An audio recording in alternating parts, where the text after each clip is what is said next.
Bismillah ar-Rahman ar-Rahim. In the name of God, most gracious, most merciful.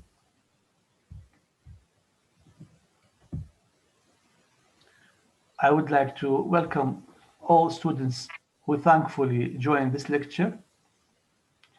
For optimum use of time, I kindly request you to keep your comments and questions after the presentation.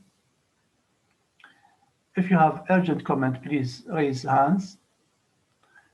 You can find this lecture and others on my YouTube channel named Professor Abdulsalam Yassin Taha by visiting this website.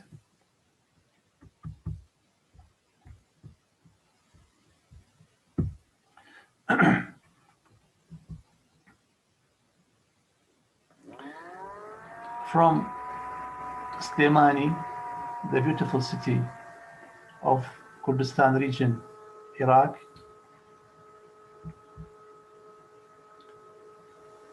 we present this topic. This is Dr. Abdulsalam Yassin Taha from College of Medicine, University of Sulaimani,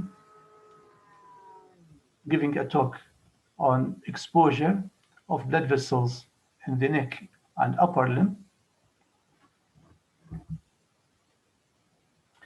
In this lecture, we'll give a brief introduction, and then we wish to discuss the exposure of important arteries in the neck and the upper limbs, including the carotid artery, the vertebral artery, subclavian artery, axillary artery, brachial artery in the upper arm, brachial artery in the antecubital fossa, radial and ulnar arteries in the forearm, and radial and ulnar arteries in the wrist.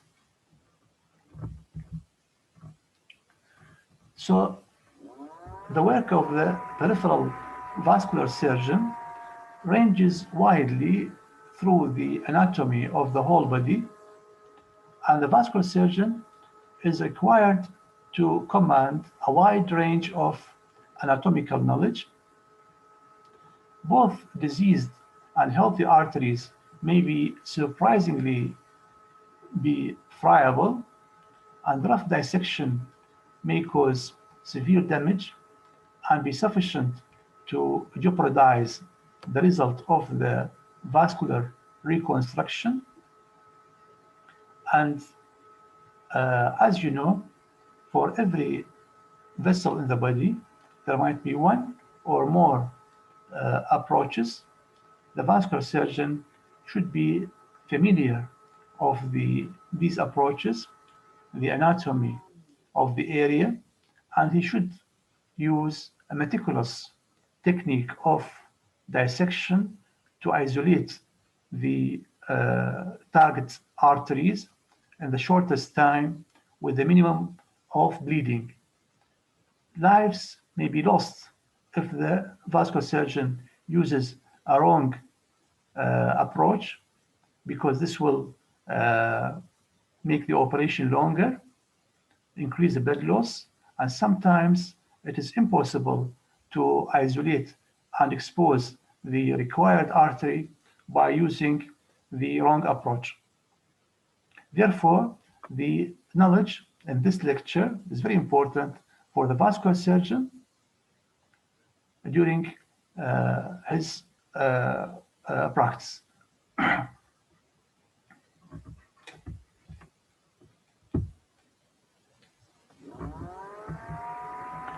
So we start with the carotid artery, exposure of the carotid artery. The position of the patient for this exposure is supine position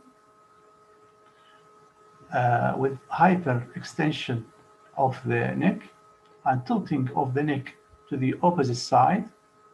The incision is placed along the anterior part of the sternocleidomastoid muscle, and it may be extended as far as the angle of the jaw and passes slightly backwards.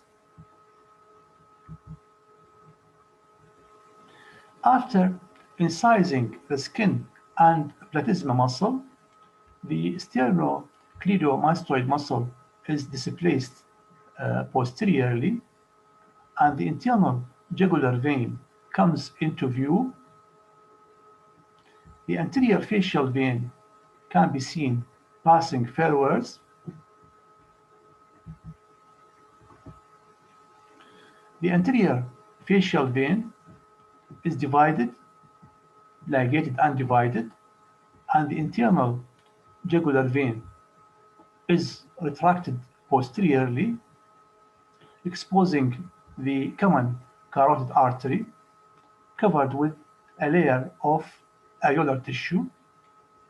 And as you know,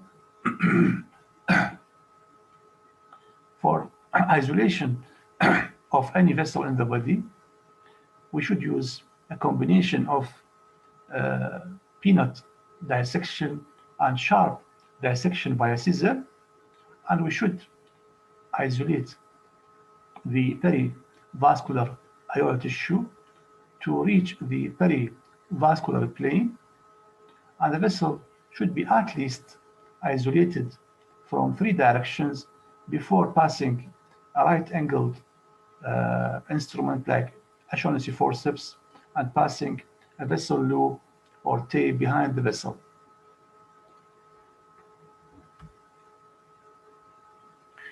Now in this slide, we can see many structures.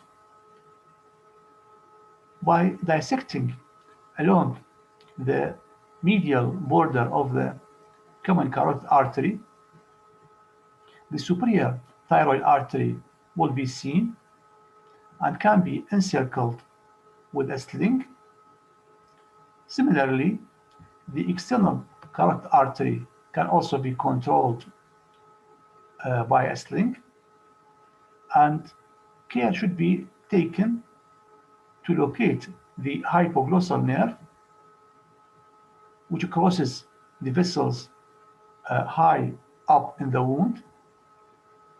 The internal jugular vein is retracted posteriorly, and the vagus nerve will be seen between the common carotid artery and the internal jugular vein. The descending hypoglossal nerve runs down in front of the common carotid artery. This is the descending hypoglossal nerve. And the slings around the superior thyroid artery and the external carotid artery can be used for traction to expose the internal carotid artery more fully. So here, the location of the artery and the presence of the branches identify the external carotid artery so that it is distinguished from the internal carotid artery, which has no branches in the cervical region. And the relationship of the vessels should be understood. The internal jugular vein lies laterally, the carotid artery lies medially, and the vagus nerve in between. And these three structures are the contents of the carotid sheath. So the understanding of the anatomy is important, as well as the use of a careful dissection by a sharp scissor, as well as by peanut dissector as well.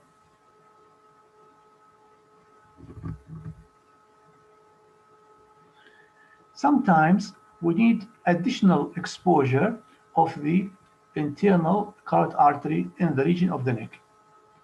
And if it proves necessary for more of the internal carotid artery to be exposed in the region of the neck, then the stylohyoid muscle should be divided. And if more of the internal carotid artery need to be exposed, we can divide another muscle, that is the digastric tendon. And also we can do subluxation of the jaw anteriorly. So these maneuvers, the division of the stylohyoid muscle, division of the digastric tendon, and subluxation of the jaw anteriorly, can give us additional exposure of the internal carotid artery in the region of the neck.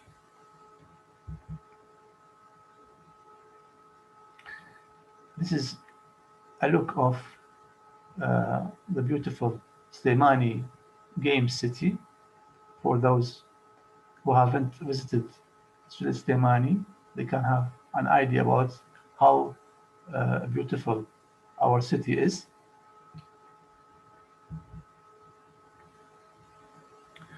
Exposure of the vertebral artery. This is an important artery in the region of the neck, and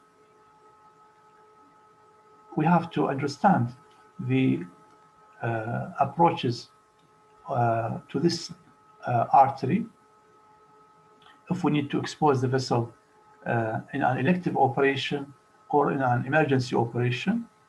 So the position of the patient is the same to that used for exposure of the carotid artery, but the incision location is different. The incision is made obliquely, just lateral to the sternocleidomastoid muscle. And first of all, the sternomastoid muscle is retracted laterally, or its fibers are separated, and this will expose the internal jugular vein. So the internal jugular vein is exposed after dividing the lateral part of the sternocleidomastoid muscle. Then the internal jugular vein is retracted laterally to expose the vagus nerve, which is also retracted laterally along or together with the internal jugular vein. The carotid artery will be seen medially, and this should be dissected sufficiently to allow medial retraction. Dissection then in the angle between the artery and the vein reveals the vertebral vein, and behind the vein is the vertebral artery, crisscrossed by branches of the cervical sympathetic chain. So first of all, we have to isolate the internal jugular vein and the common carotid artery. The vein is retracted laterally, while the artery is retracted medially. Dissection in the angle between these two vessels reveals the vertebral vein, and behind the vertebral vein is the vertebral artery, which is associated with branches of the cervical sympathetic chain.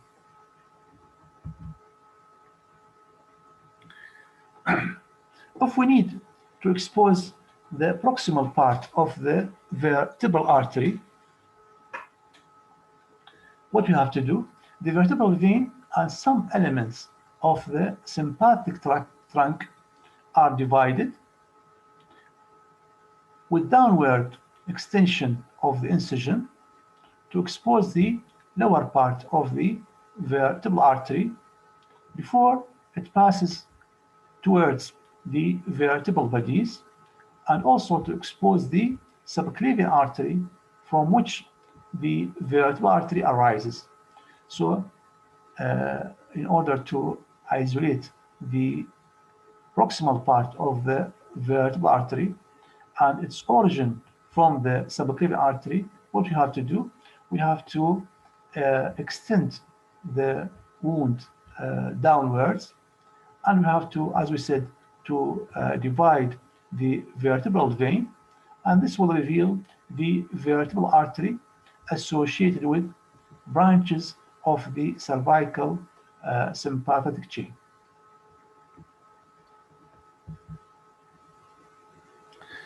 Well, sometimes we need to expose the distal part of the vertebral artery. So what you have to do, for exposure of the distal vertebral artery, an incision should also be made along the line of the sternocleidomastoid muscle. And after exposure, the muscle is retracted medially. So, if you remember, the position of the incision is made lateral to the sternocleidomastoid muscle, and after that, the muscle is retracted medially. This is the muscle. The dissection should proceed posteriorly. The carotid artery and the internal jugular veins being retracted medially, if necessary, as the carotid and as the internal jugular vein. The axillary nerve will be found crossing the levator scapulae muscle. The upper part of this muscle should be divided with a scalpel after passing a blunt instrument behind it to protect the structures lying beneath it. So what we have to do, we have to pass a blunt instrument behind the levator scapulae muscle, and we divide this muscle by a scalpel to find out the distal part of the vertebral artery. So in this slide, you can see the levator scapulae muscle has been divided. The anterior primary ramus of C2 will be seen crossing the cervical part of the artery. There's a nerve called the C2 anterior primary ramus. This nerve can be divided in order to get or access to the vertebral artery beneath it. So after division of the muscle, we divide the anterior primary ramus of C2, and this will allow us to find the distal part of the vertebral artery.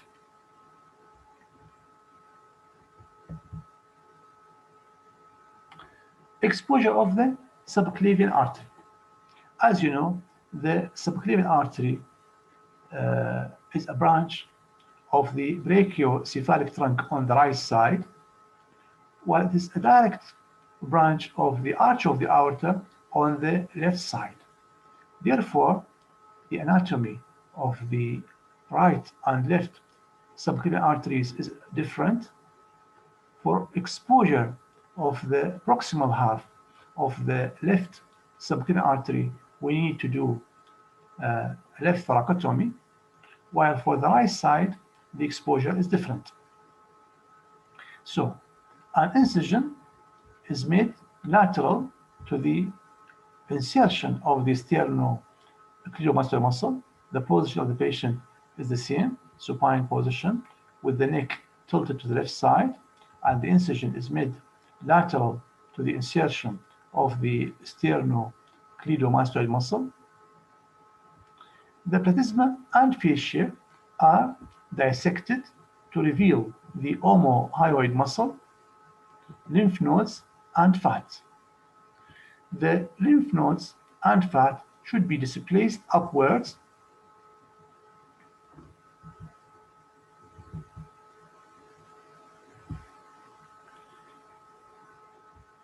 after displacing the lymph nodes and fat superiorly, the phrenic nerve will be seen beneath the deep fascia overlying the anterior scalene muscle. This is the anterior scalene muscle. This muscle can be felt as a band passing downward and medially. while the brachial plexus will be seen or felt laterally. After that, a curved, blunt instrument is passed behind the anterior scalene muscle, and the muscle is divided by a scalpel. The anterior scalene muscle is divided carefully, protecting the phrenic nerve, which is best performed by passing a sling around it.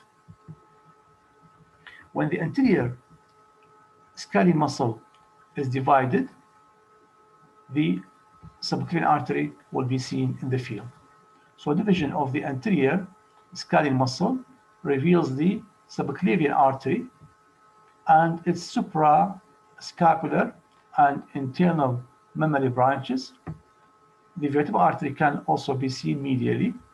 So the branches of the artery include the internal thoracic or internal mammary artery inferiorly and the vertebral artery superiorly.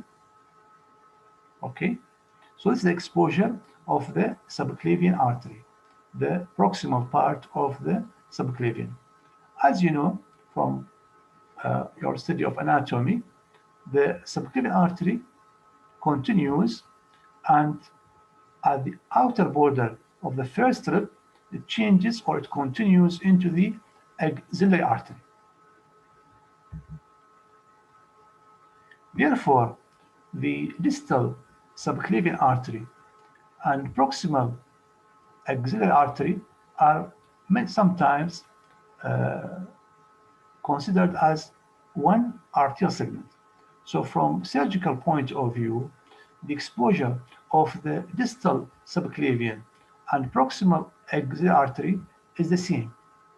Therefore, they are discussed in one location. So how to expose the distal subclavian and proximal axillary artery? The subclavian artery should be exposed as already described. And when the artery is exposed, what we have to do, the incision should be taken across the clavicle, and the clavicle is divided at the junction of the lateral 1/3 with the medial 2/3 of the clavicle. Division of the clavicle can be performed by using Legris saw after isolating the subclavius muscle. And after division of the clavicle, downward retraction reveals the distal part of the subclavian artery as it crosses the outer border of the first rib and continues as the proximal axillary artery. So all what we need is to extend the wound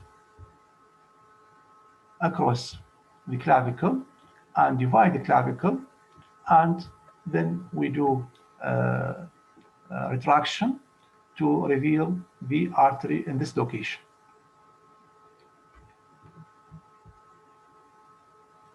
Sometimes we need to expose the axillary artery alone. So how can we achieve that? Again, the position of the patient is the same, supine position, lateral tilt of the neck to the left side. The middle part of the axillary artery is exposed by making an incision below the middle third of the clavicle. Okay, after that, the skin and deep fascia are incised, and the branches of the acromioclavicular artery can be seen coming through the clavipectoral fascia, and the pectoralis major muscle lies above and below these branches. So after incising the skin and deep fascia, we'll see branches of the acromioclavicular artery coming through the clavipectoral fascia, and the muscle fibers of pectoralis major muscle lie above and below these arterial branches. The muscle fibers of the pectoralis major muscle are divided after tying off the branches of the acromioclavicular artery, and then the axillary artery can be felt in the depth of the wound and can be exposed by sharp dissection. One or two branches need to be tied and divided to expose the axillary artery completely. And if we need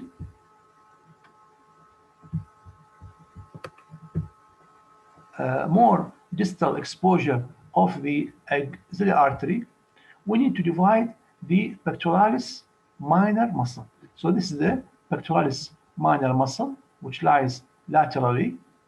The muscle can be divided completely to get access to the distal part of the axillary artery.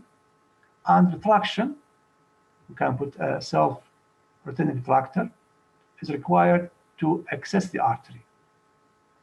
An example of an operation in which we need to expose the axillary artery in this manner is the performance of an axillofemoral bypass. The axillofemoral bypass grafting is an operation which can be done by exposure of the axillary artery in this manner and exposure of the femoral artery in the groin under local anesthesia, and then a synthetic graft, for example, Gore-Tex graft, can be anastomosed proximally to the axillary artery and then tunneled under the skin, and distally is anastomosed, can be anastomosed to the femoral artery in the groin. Okay.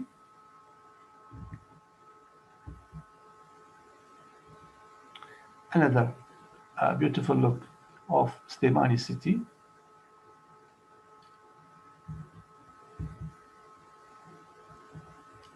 Well, exposure of the brachial artery in the upper arm.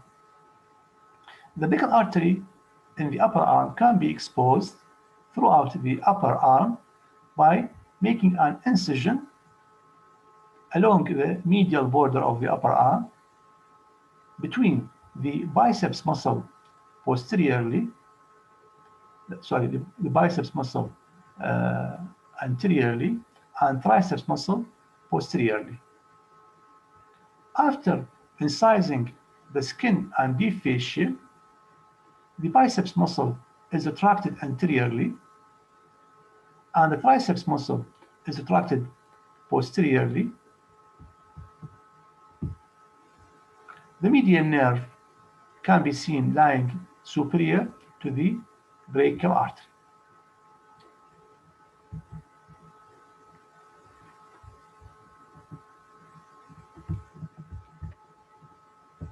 Further dissection will reveal the brachial vein, which can be retracted posteriorly to expose the ulnar nerve. So the brachial artery in the upper arm is accompanied by two nerves, the median nerve on one side and the ulnar nerve on the opposite side. Okay.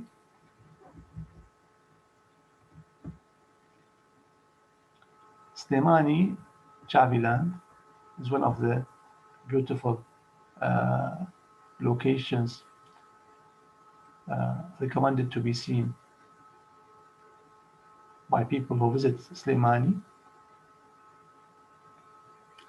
For exposure of the brachial artery bifurcation in the antecubital fossa, we need to make an S-shaped incision in the antecubital fossa.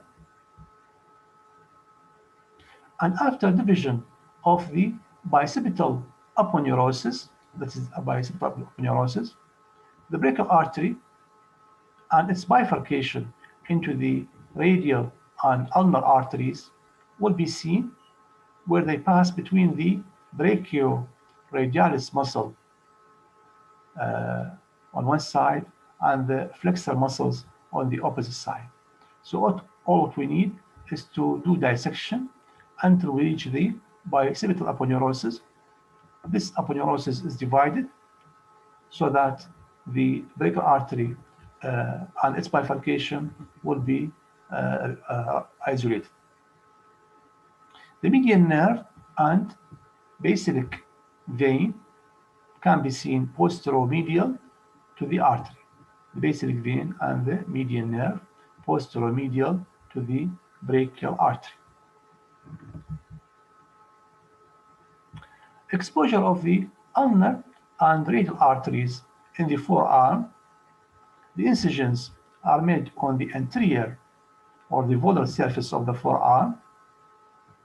The radial artery exposure is performed by dissection between the brachioradialis muscle medially and the flexor carpi radialis muscle laterally. The radial artery will be exposed along its associated veins. So dissection is performed between the brachioradialis muscle medially and the flexor carpi radialis laterally. The ulnar artery exposure in the forearm is performed by dissection of the pronator teres and brachioradialis muscle laterally and the flexor digitorum sublimis muscle medially. The artery will be seen between these two muscles. Dissection between pronator teres and brachioradialis muscle medially and the flexor digitorum sublimis medially. Exposure of the ulnar and radial arteries in the wrist. The incisions should be made above the locations of these two arteries. The radial artery is very superficial and can be palpated and exposed easily in this area. The ulnar artery is a little deeper, but again is relatively superficial and can be exposed before it enters the deep aspect of the hypothenor muscles. So this is the end of our lecture, and coming soon we have two other lectures: exposure of blood vessels in the chest and abdomen, and exposure of blood vessels in the lower limbs. So this is a series of 3 parts, part 1, part 2, and part 3, which covers the exposure of blood vessels in the entire body.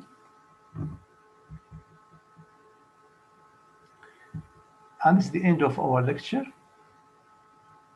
Thank you for listening and watching. This is Professor Abdulsalam Yassin Taha from College of Medicine, University of Sulaimani.